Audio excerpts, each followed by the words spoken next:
오늘 코스피가 3년 6개월 만에 3,000선을 돌파하며 마감됐습니다. 코스피가 5거래일 연속 올라 3,000선을 뚫었습니다. 지난 2021년 12월 이후 3년 6개월 만입니다. 어젯밤에는 죽고 싶더라고 진짜. 너무 속상해서 주식 출자도 끊어야지 말라고 하고 싶습니다. 사람들한테. 야 도망가 표 갖고 도망간다 공개도 안 하고. 제가 경험한 주식시장은 보편과 상식으로는 전혀 납득할 수가 없었어요.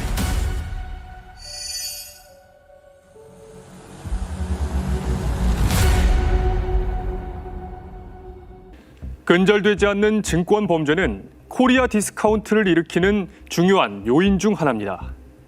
자본시장의 근간인 신뢰를 떨어뜨리기 때문인데요. 그렇다면 한국 자본시장에서 유독 증권 범죄가 끊이지 않는 원인은 무엇일까요?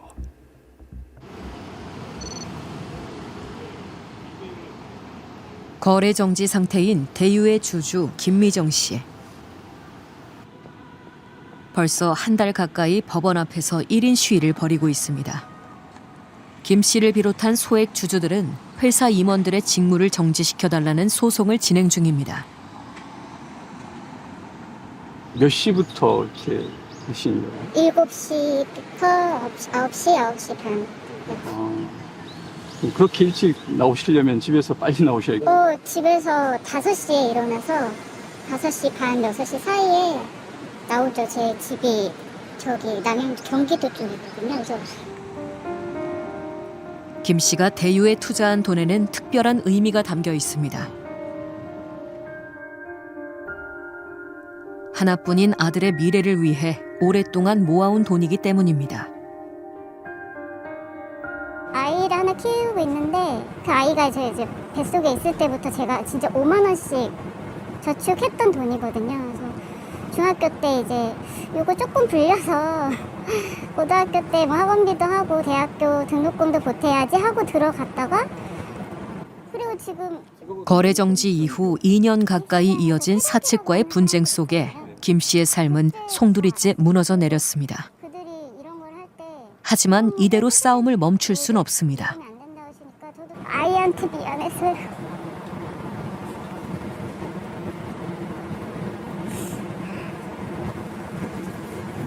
아이의 미래를 위해서 투자한 돈입니다. 네네.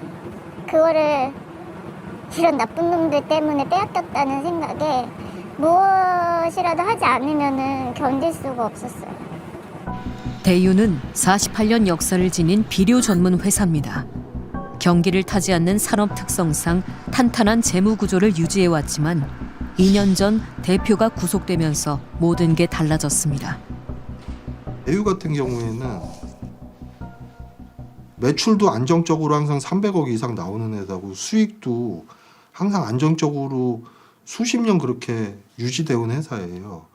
큰 기복 없이 계속 돈 잘 벌고 있고요. 그런데 김우동이가 배임을 했다는 20억 때문에 거래 정지가 된 거고 주주들이 분노하는 건 전 대표의 과거 이력 때문입니다. 이미 비슷한 혐의로 처벌받은 적이 있습니다.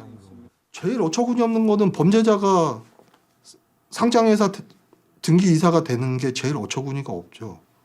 이거는 완전히 그냥 도둑고양이한테 생선가게를 그냥 뭐 잡수라고 그냥 준 거잖아요. 그냥 밥상을 차려준 거잖아요.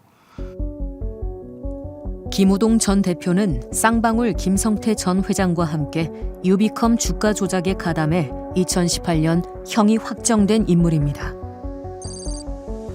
그런데 그로부터 1년 4개월 만에 조광 ILI를 인수하고 9개월 뒤 이를 통해 대유를 인수한 겁니다.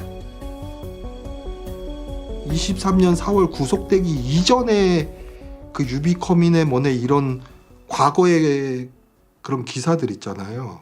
거기에 실명을 다 없어요. 그냥 김땡땡으로만 나와요. 모든 기사가. 그리고 전혀 연결고리를 만들 수가 없어요. 그래서 설마 그런 사람일 거란 거는 생각지도 할 수가 없죠. 거래가 중지된 지 2년째. 소액 주주들은 직접 지분을 모아 회사 정상화에 애쓰고 있지만 쉽지 않습니다. 야 도망간다 도망가. 회사 용역들 표 갖고 도망간다 공개도 안 하고. 야이 들아. 작년 주총에선 사측이 위임장을 들고 도망가는 사태도 발생했습니다. 어디? 뭐 회사가 사업의 비전이 안 좋아서 아니 물건이 잘 안 팔려서 뭐 그래서 주가가 떨어질 수 있다고 생각해요. 여기까지는 당연히 투자 실패죠. 근데 거래소는 범죄자한테 등기이사 대표이사를 하게 내비뒀잖아요. 범죄자가 대놓고 상장회사를 인수하게 방치했잖아요.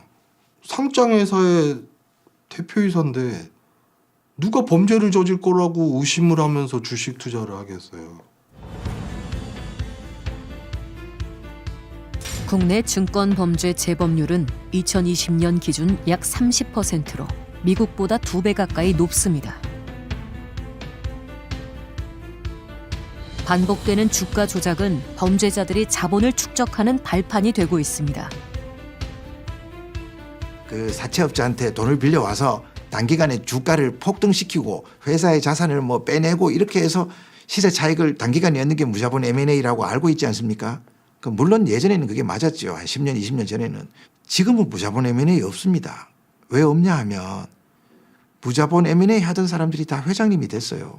지금 소위 말하는 그 회장님들이라는 분이 몇몇 사람들이 계속 나옵니다. 계속 나오고 계속 같은 일을 반복하는데 근절이 안 되는 거죠.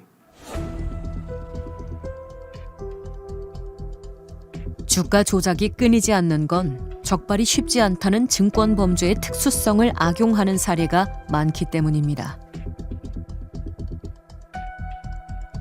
현대의 증권 범죄들은 자금의 모집, 그다음에 실질적으로 주가 조작을 어떻게 할 것이냐, 그리고 이후에 어떠한 방식으로 자금을 회수를 해서 어떠한 경로를 통해서 빠져나가서 은닉을 시킬 것이냐, 여기에 대한 모든 계획을 세운 이후에 시장에 들어오는 거거든요. 그렇기 때문에 사후적으로 그러한 경로를 추적해서 잡아내는 것, 내지는 사후적으로 주가 조작이 확실하게 있었다는 것을 증명하는 것은 상당히 난이한 작업일 수밖에 없는 것이고요. 더 큰 문제는 주가 조작을 어렵게 밝혀낸다 해도 처벌이 지나치게 가볍단 겁니다. 21년 기준 불공정 거래를 저지른 10명 중 6명이 집행유예로 풀려났습니다. 금융 선진국인 미국의 경우는 어떨까?